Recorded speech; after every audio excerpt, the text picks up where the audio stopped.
என் அன்பு செல்லமே, என்னுடைய தங்கமே, உன்னுடைய வாழ்வில் உனக்கு அந்த அளவு யாருமே உனக்கு ஒரு துரோகமோ உன்னை கண்ணீரோ சிந்த வைக்கவில்லை. ஆனால் ஒரு குடும்பத்தில் இருக்கும் ஒரு ஆண் உன்னை அந்த அளவுக்கு கண்ணீரை சிந்த வைத்து விட்டான். உன்னுடைய வாழ்வாதாரத்தை பிடுங்கி, உன் குடும்பத்தில் இருக்கும் சந்தோஷத்தை பிடுங்கி, உன்னுடைய வாழ்க்கையில் இருக்கும் அனைத்து விஷயங்களையும் உன்னிடம் எடுத்து தனி ஆளாக உன்னை நிற்க வைத்து கலங்க வைத்து விட்டான். உன்னுடைய வாழ்வில் நீ சிந்திய ஒவ்வொரு கண்ணீரும் அவனை கேட்க வேண்டும் என்பது மட்டும்தான். நீ சிந்திய ஒவ்வொரு கண்ணீரையும் நீ அழும் பொழுதெல்லாம் சொல்லும் ஒரே ஒரு விஷயம், நான் இப்பொழுது இந்த நிமிஷம் அழுகிறேன் என்றால் என்னுடைய கண்ணீரானது அந்த நபரை கேட்க வேண்டும். அந்த நபர் ஒரு குடும்பத்தோடு நான் எப்படி யாரும் இல்லாமல் நிற்கிறேனோ அதே போல அந்த நபரும் நிற்க வேண்டும் என்று நீ நினைக்கிறாய். நீ முன்பெல்லாம் அழும்பொழுதெல்லாம் இப்படிதான் சொல்லி அழுதாய். உன்னுடைய மனபாரமும் அந்த அளவு. உன்னுடைய வாழ்வில் நீ துவண்டு கிடக்கும் பொழுது யாருமே இல்லை. ஆனால் இப்பொழுது நீயாகவே இதெல்லாம் சரிப்பட்டு வராது, துவண்டு கிடப்பதெல்லாம் சரிப்பட்டு வராது, நம்மா எந்திரிக்க வேண்டும், நாமவே எல்லாம் செய்ய வேண்டும் என்று ஒவ்வொரு கல்லாக எடுத்து வைத்து ஒரு குடும்பமாக உருவாக்கி வைத்திருக்கிறாய்.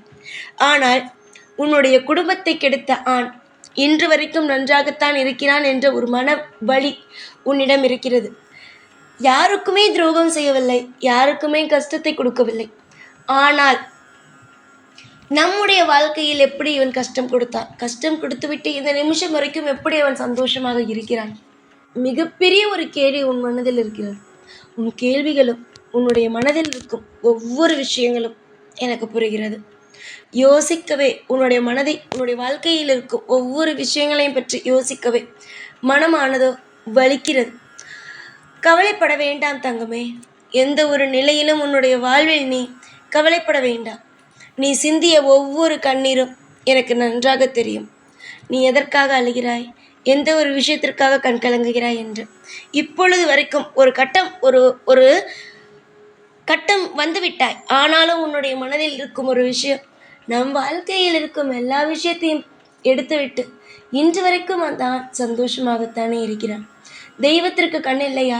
தெய்வமானது பார்த்து கொண்டே இருக்கிறதே. நான் வணங்கும் தெய்வமோ பயங்கர சக்தி வாய்ந்த தெய்வம்.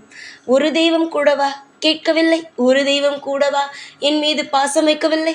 நான் செய்த பூஜைகளை ஏற்றுக்கொள்ளவில்லை, விரதங்களை ஏற்றுக்கொள்ளவில்லை என்று. தங்கமே, கண்டிப்பாக உனக்கு நான் இன்று சத்தியம் செய்து தருகிறேன். இன்று இரவுக்குள் நீ யாருடைய வாழ்க்கையில் எந்த ஒரு விஷயம் நடக்க வேண்டும் என்று நினைக்கிறாயோ, நீ எப்படி நின்றாயோ, யாருமே இல்லாமல் தனியாக நின்று புலம்பினாயோ, அதே போல உன்னை ஏமாற்றியவன், உன்னுடைய வாழ்க்கையில் இருக்கும் ஒவ்வொரு விஷயத்தையும் எடுத்தவன் அதே மாதிரியே இருப்பான். செய்திகள் வரும் நிச்சயமாக.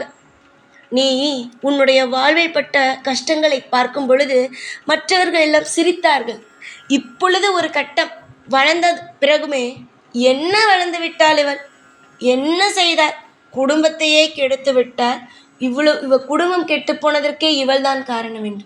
உன்னுடைய குடும்பத்தை நீ உருவாக்க எவ்வளவு கஷ்டப்பட்டாய் என்பது உனக்கும் எனக்கு மட்டும்தான் தெரியும். உன் குடும்பத்தில் இருப்பவர்களுக்கு கூட தெரியாது. ஏன் தெரியுமா? அவர்களும் சண்டை வரும் பொழுதெல்லாம் உன்னை ஏதாவது ஒரு குறைதான் சொல்கிறார்கள். உன்னால் தான் எல்லாம் போனது, உன்னால் தான் எல்லாம் நடந்தது என்று. ஒரு விஷயத்தை தெரிந்து கொள். உன் வாழ்க்கையில் நீ செய்த நல்லது கெட்டது எல்லாம் தெய்வத்திற்கு தெரியும். நல்லது செய்தால் நல்லது நடக்கும், கெட்டது செய்தால் கெட்டது நடக்கும்.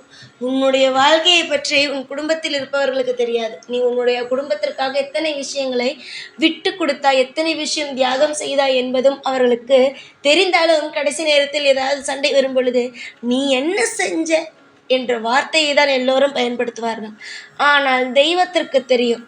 அது மட்டும் ஞாபகம் வைத்துக்கொள். யாராவது உன்னை பார்த்து நீ எனக்காக என்ன செய்தாய் என்றால் சிரித்து கொண்டே இந்த இடத்தை விட்டு அழகாக நகர்ந்து விடும். சிரி. யாராவது உன்னை பார்த்து, உன் குடும்பத்தில் இருக்கும் உன் பிள்ளையோ, உன்னுடைய கணவனோ, உன்னுடைய அம்மா அப்பாவோ, இல்லை உன்னுடைய துணையுடைய அம்மா அப்பாவோ, தங்கையோ, அக்காவோ, யாராக வேண்டுமானாலும் இருக்கட்டும், உன் நண்பனோ யாராக வேண்டுமானாலும் இருக்கட்டும், உன்னை பார்த்து ஒரே ஒருவன், எனக்காக நீ என்ன செய்தாய்? அவனுக்கு நீ ஏகப்பட்ட விஷயங்கள் செய்திருக்கலாம். ஆனால் அவன் உன்னை பார்த்து நீ எனக்காக என்ன செஞ்ச, என்று ஒரு வார்த்தை கேட்டார். அவனிடம் போட்டி போடாதே. நிச்சயமா சொல்கிறேன், அவனிடம் போட்டி போடாதே. நான் உனக்கு இது செஞ்சேன், அது செஞ்சேன், இந்த விஷயத்தில் செஞ்சேன், இந்த விஷயத்தில் விட்டு கொடுத்தேன் சொல்லாத. ஒரு விஷயம், அவன் ஒரே ஒரு வார்த்தை, எனக்காக என்ன செஞ்ச என்று கேட்டார். சிரி. சிரித்து கொண்டு அந்த இடத்தை விட்டு வந்துவிடு. திருப்பி அந்த இடத்துக்கு போவாது. புரிகிறதா? சிரிச்சிட்டு வந்துடு. அந்த சிரிப்பில் 1000 அர்த்தம் இருக்கும். நீ பேசினால் கூட வழி இருக்காது. நீ சிரித்தால் ஒரு சிறிய புன்னகை, அந்த சிறிய புன்னகையினால் அதிக பயங்கரமான வழியை அவனுக்கு கொடுக்கும். புரிகிறதா? எப்பொழுதும் யாரிடமும் விவாதமே செய்யாதீர்கள். விவாதம் எப்பொழுது செய்கிறீர்களோ அப்பொழுது அவன் நல்லவனாகுவான். விவாதம் செய்யாமல் ஒரு பொன் சிரிப்பு மட்டும் போதும், 1000 வழிகளை அவனுக்கு தரும். புரிகிறதா? என்னுடைய தங்கமே, வாழ்வில் எத்தனையோ கஷ்டங்கள் வந்தாலும் அதிலிருந்து மீட்டெடுக்க இந்த சாய்க்கு தெரியும். நீ வணங்கும் தெய்வங்கள் அனைத்துமே உன்னோடு இருக்கிறது. எவ்வளவு பெரிய விஷயங்கள் எல்லாம் உன் வாழ்வில் அமோகமாக நடக்கப் போகிறது தெரியுமா? நீதான் ஏதேதோ புலம்பிக் கொண்டு இருக்கிறாய். புலம்புவதற்கான நேரம் இது கிடையாது. யோசித்து தெளிவாக பல முடிவுகளை எடுக்க வேண்டிய நேரம் இது. பல்லாண்டு காலம் நீயும் உன் குடும்பமும் வாழ்வீர்கள். உன் குடும்பத்தில் இருப்பவர்கள் இப்பொழுது உன்னை புரிந்து கொள்ளாமல் மற்றவர்களோடு, உன் எதிரியின் குடும்பத்தோடு சேர்ந்து ஆடிக்கொண்டு இருக்கலாம். ஆனால் கூடிய சீக்கிரமாக நீ யார், என்னென்ன விஷயத்தை செய்யலாம், என்னென்ன விஷயத்தை நீ உன் குடும்பத்திற்காக தியாகமாக செய்தாய், என்ன விட்டு கொடுத்தாய், உன்னுடைய கனவுகளை எல்லாம் என்ன பூட்டி உடைத்துவிட்டு அவர்கள் கனவுகளுக்காக எத்தனை விஷயத்தை செய்தாய், எல்லாமே அவர்களுக்கு புரிய வரும். காலம் முழுவதும் உனக்கு நான் இருக்கிறேன். ஒவ்வொரு இடத்திலும் உனக்கு பிடித்தது போல உன்னுடைய வாழ்க்கையில் ஒவ்வொரு விஷயத்தையும் நடத்தி வைக்க நான் இருக்கிறேன். கண்ணீரை துடைத்து கொண்டு சந்தோஷமாக இருங்கள்.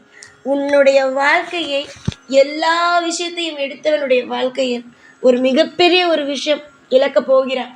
அதை இழந்து விட்டான், அவன் அடியோடு முடிந்து விடுவான். நம்பு, நல்லது நடக்கட்டும். மனதால் நீ யாருக்கும் துரோகம் செய்யவே இல்லை. உன்னுடைய மனம் எப்பொழுதும் தூய்மையானது. கட்டாயமாக உன் வாழ்வில் நீ பட்டுக்கொண்டு இருக்கும் அனைத்து கஷ்டங்களிலுமிருந்து நான் உன்னை மீட்டெடுப்பேன். பல பேருக்கு உன்னுடைய வாழ்க்கையானது இப்பொழுது கேலி கிண்டலாக இருக்கலாம். கூடிய சீக்கிரமாக அனைத்தும் உன் வாழ்க்கை பதில் சொல்லும். கம்பீரமான ஒரு பதிலை உன்னுடைய வாழ்க்கை கொடுக்கும். நம்புங்கள், நல்லதே நடக்கும். எப்பொழுதும் உன் கூடவே தான் இருப்பேன். இந்த சாய்நாள். ஓம் சாய்ராம்.